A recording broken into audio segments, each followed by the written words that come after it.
The midday sun hung mercilessly over Silverton, a forgotten speck on the Arizona Territory map of 1885. As I guided my chestnut mare down the town's only real street, sweat trickled down my back beneath layers of trail-worn clothing. The town rose from the desert like a mirage, weathered buildings with peeling paint and townsfolk moving with the deliberate slowness that extreme heat demands. My name is Thomas Everett. After 5 years of drifting through mining towns across the frontier, I'd stopped expecting anything new, but something about Silverton made me pause. Perhaps the promise of work at the reopened silver mine, or simply exhaustion. The Silverton Palace Hotel, despite its grand name, was as weathered as its stern proprietor, Mrs. Abigail Fletcher. "We don't tolerate drunkenness or disorderly conduct," she warned as she handed me the room key. "This is a respectable establishment." That evening, thirst drew me to the Silver Dollar Saloon. The barkeep, Daniel Harrison, nodded at me. "New in town. Mine's hiring. So is the Henderson Ranch outside town." His gaze shifted to the batwing doors as they swung open. "Sheriff's here." Sheriff William Blackwood was tall with broad shoulders and a carefully groomed mustache.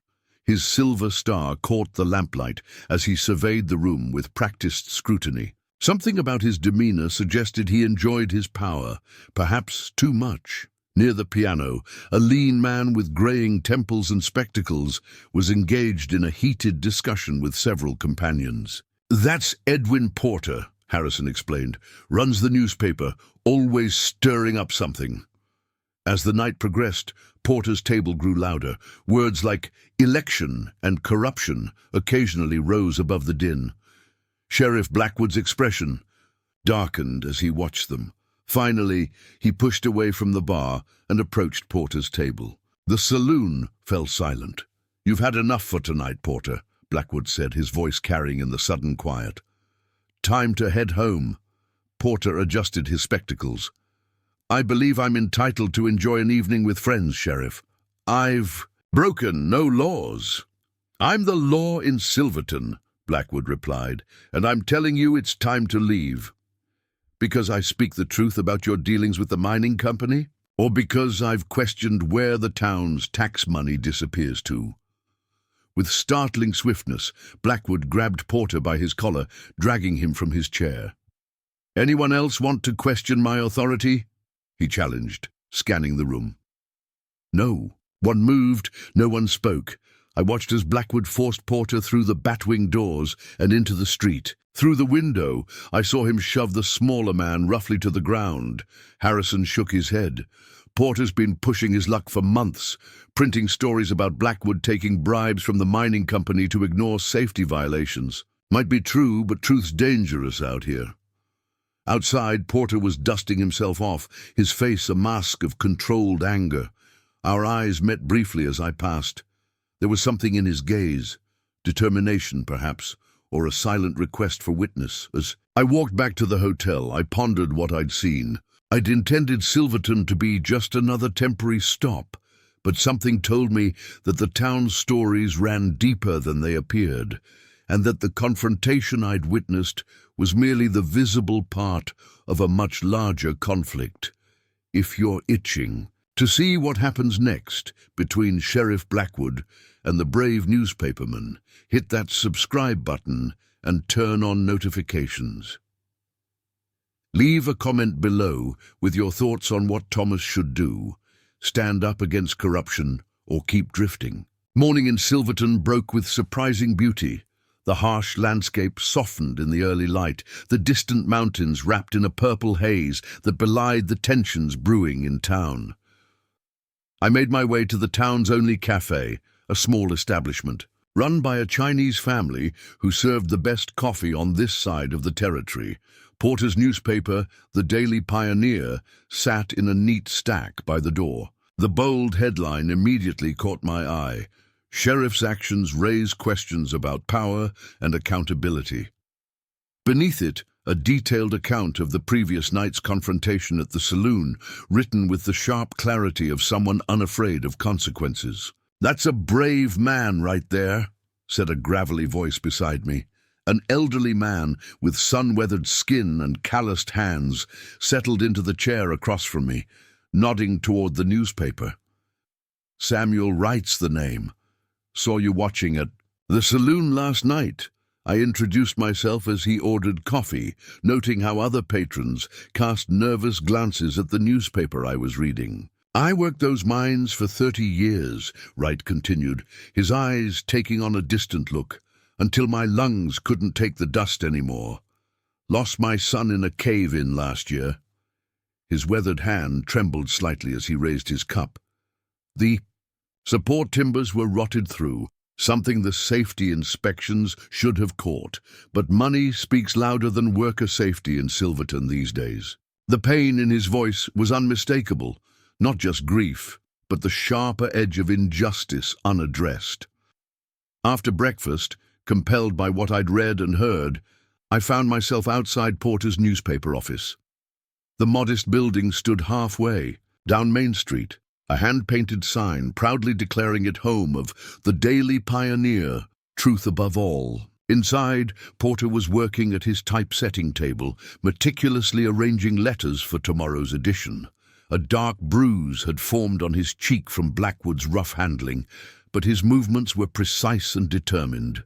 "Mr. Porter," I greeted him. "Thomas Everett. I was at the Saloon last night." He glanced up, recognition flickering in his intelligent eyes. The newcomer in the corner, watching everything but saying nothing. He set down his tools. "What brings you to my office, Mr. Everett? Most newcomers avoid me like typhoid after seeing Blackwood's displeasure." "Curiosity," I admitted, "and perhaps a desire to understand what I've stumbled into. This town seems complicated." Porter laughed, a short, dry sound. "That's one word for it." He gestured to a chair. "Silverton appears simple on the surface, just another mining town trying to survive. But beneath that simplicity lies corruption. That's costing lives." He pulled open a drawer and spread several documents across the desk. I leaned forward, examining what appeared to be official records, mine safety violations filed but never addressed, testimonies from workers who had been fired after raising concerns, financial ledgers showing suspicious patterns of payments. "This," one Porter said, tapping a document, "shows 3 separate inspectors reporting the same dangerous conditions in the North Shaft. Each report filed, each one mysteriously lost before action could be taken. 2 weeks later, that's where Wright's son died." Another paper showed a list of payments from Silver Peak Mining Company to various town officials, including substantial sums to Law Enforcement Discretionary Fund. "The mine owner, Marcus Reynolds, arrived 2 years ago," Porter explained. "Bought the failing operation for pennies, brought in new equipment and half the workers. Profits soared, but so did accidents. Anyone who complains finds themselves without a job, or worse." The picture forming was as old as human greed and as new as yesterday's confrontation. "You're making powerful enemies," I observed, studying the careful documentation of corruption. Porter's eyes met mine, unflinching. "Truth is the only weapon some of us have," he replied, his voice quiet but firm, "though I fear it may not be enough against men who wield both money and firearms. But someone must speak for those who cannot." As I left the newspaper office, the afternoon sun cast long shadows across the street. At the far end, near the sheriff's office, I noticed Blackwood himself, leaning against a post. He straightened as our eyes met, his hand casually resting near his holstered gun. He touched his hat brim in mock salute before turning away, the message clear. He'd seen where I'd been, and he was watching. That evening, rather than returning to the saloon, I found myself drawn to a small gathering behind Wright's modest home at the edge of town. A dozen men, mostly miners, their faces bearing the permanent grime that comes from years underground, had assembled to discuss Porter's revelations and what might be done. "The town council meeting next week is our chance," Porter was saying. As I joined them, If enough citizens demand an independent investigation into the mine safety practices and the sheriff's conduct, they'll have to respond. And if they don't, asked a young miner with a badly healed broken arm. Then we take our evidence to the territorial governor, Porter replied, his tone suggesting he'd already considered every angle.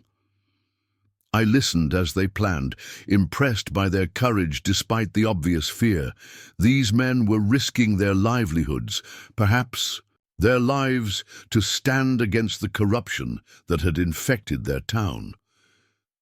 As the meeting broke up, Porter approached me. "You have experience with these matters," he observed. "I saw it in your eyes when you reviewed those documents. I've drifted through enough places to see patterns," I acknowledged. "Corruption isn't unique to Silverton. Will you stay?" he asked directly. "At least through the council meeting? Having an outsider's perspective, someone not dependent on the mine or afraid of Blackwood, could be valuable." I hesitated. My instinct had always been to avoid entanglement in local disputes, to move on before becoming too involved.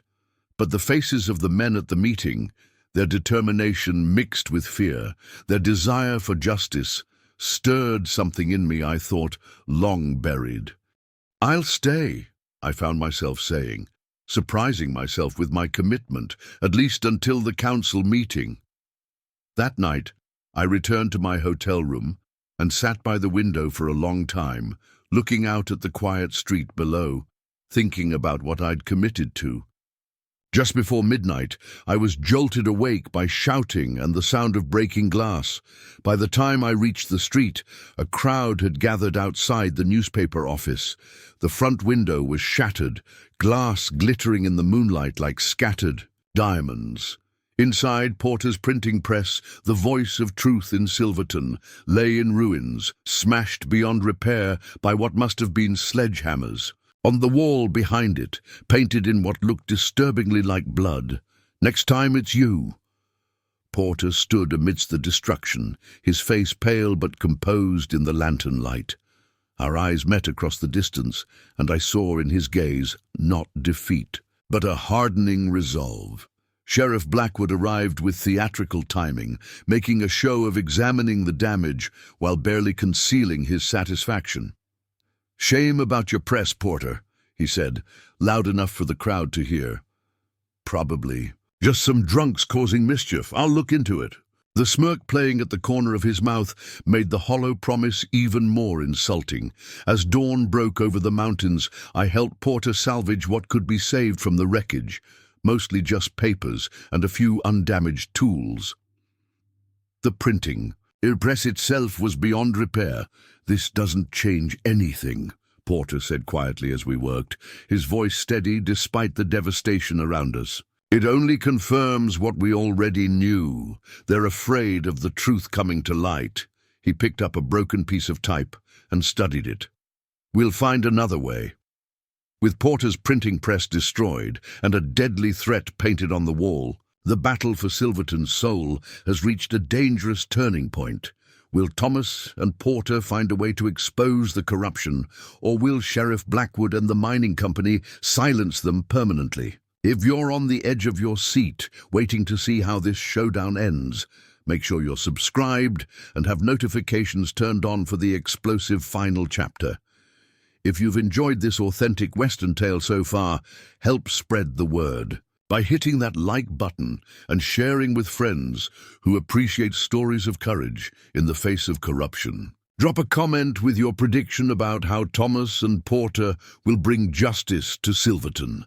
Without his press, Porter distributed handwritten bulletins and held meetings in private homes. I found work at the Henderson Ranch, giving me reason to stay in town. 4 days later, the town council postponed their meeting indefinitely. Porter called an emergency gathering and proposed a new plan, a petition to the territorial governor documenting the corruption and safety violations. "Blackwood will know who signs," someone pointed out. "There'll be consequences." "That's why we need everyone," Porter replied. "There's safety in numbers." By the next day, Porter had collected over 60 signatures, nearly half the adult population. The petition would leave for the territorial capital the following morning. That evening, returning to town, I learned Porter was missing. The stagecoach clerk mentioned seeing him headed toward the old mining road outside town. I borrowed a horse and rode out. About 2 miles from town, I found 2 horses tied among trees. Following voices, I discovered Porter confronting Sheriff Blackwood, mine manager Marcus Reynolds, and a company enforcer. "The petition never reaches the governor," Reynolds was saying. "The signatures have been collected," Porter replied firmly. "The people have spoken." "People can change their minds," Blackwood said, "especially when reminded where their interests truly lie." "Or when their spokesman disappears," added the enforcer, hand on his holstered pistol. I threw a rock into the trees as distraction. When the enforcer went to investigate, I stepped into the clearing. "Evening, Sheriff," I said calmly. "Having an official meeting out here?" Blackwood drew his pistol. "You're making a mistake, Drifter." As his attention fixed on me, Porter lunged forward, driving his shoulder into Reynolds' back. The mining manager stumbled into Blackwood just as the sheriff fired. The bullet went wide. I threw another rock, striking Blackwood's gun hand. His weapon fell, and I tackled him before he could recover. Porter managed to grab Blackwood's dropped pistol and disarm the returning enforcer. Together, we bound our prisoners and returned to town. Word spread quickly. By morning, half of Silverton stood watch outside the jail. 3 days later, the territorial marshal arrived with deputies. They collected evidence and formally charged Blackwood with attempted murder, corruption, and abuse of authority. As the prisoners were led away to stand trial, Porter stood in the crowd, his petition safely on its way to the governor. "What happens now?" I asked. "Reconstruction," Porter replied. "The town will elect a new sheriff. The mine will operate under greater scrutiny, and the newspaper will need a new press." In the days that followed, Silverton began to transform. Samuel Wright was elected interim sheriff. The mining company announced new safety protocols and reinstated unfairly dismissed workers. 2 weeks later, a new printing press arrived. The first edition of the resurrected Daily Pioneer carried the headline, "Justice Prevails, Community Unites Against Corruption." I helped set the type, finding unexpected satisfaction in the work. "You have a talent for this," Porter observed. "Silverton could use a man with your perspective, someone who's seen enough of the world to recognize injustice when he encounters it. The offer hung between us, not just employment, but a place, a purpose." "I've been a drifter a long time," I said. "Not sure I remember how to be anything else." "Perhaps it's time to find out," Porter suggested. Outside, the night was clear, stars sharp against the vast western sky.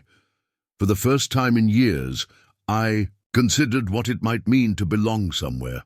"I'll stay," I said finally, "at least until the new sheriff is permanently elected. After that, we'll see." Porter smiled, setting the final piece of type into place. "One day at a time, Mr. Everett. That's how change happens, in towns and in men." As we pulled the first proof sheet from the press, I realized something profound. I had entered Silverton as a drifter, expecting to pass through like so many places before. Instead, I found myself standing witness to injustice, making choices that mattered, becoming part of a story larger than my own. Perhaps that's what home really means, not just a place to stay, but a place worth fighting for.